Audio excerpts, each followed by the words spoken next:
Malaking bahagi ng Metro Manila muli po nakaranas ng pagbaha dahil sa pag-ulang dulot ng habagat. Ibabalita po yan ni Vin Diesel Pascua. Ben, banatan mo! Matapos mapahinga nitong weekend, muling inulan ang ilang bahagi ng bansa dahil sa habagat at ang Metro Manila hindi nakaligtas sa hagupit nito. Bukod sa Visayas Avenue, ilan pang bahagi ng Quezon City ang nalubog sa baha. Pinasukan na ng baha ang komunidad sa Forest Side, Quezon City. Nagpabagal naman ito ng daloy ng trapiko sa Quezon City Memorial Circle at sa bahagi ng Veterans Hospital. Usad pagong ang trapiko sa E. Rodriguez Avenue dahil sa mga pag-ulan. Habang ang Masambong Elementary School sa Masambong, Quezon City, baha na rin.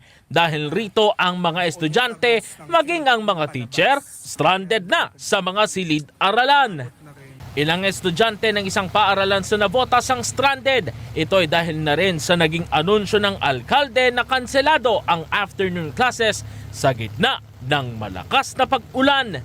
Nahagip din ng mga malalakas na ulan ang bahagi ng Kanyogan, Pasig. Panay mga tricycle at mga matataas na sasakyan ang pawang bumiyahe dahil sa pagbaha sa lugar. Mabagal din ang trapiko sa Valenzuela City, bunsod ng mga pag-ulan. May ilan tayong mga kababayan na napilitang lumusong sa baha. Maraming bahagi ng Caloocan ang nakaranas na ng mga baha. Ilang sasakyan maging ang mga motorsiklo ang bahagyang lubog na sa baha dahil sa maghapong pag-ulan. May ilang motorista naman ang sumuong sa mga pag-ulan. Pati ang Makati City, binaha. Gayunman, hindi pa rin maiwasan ng mga motorista na magpatuloy sa daan sa kabila ng mga pagbaha.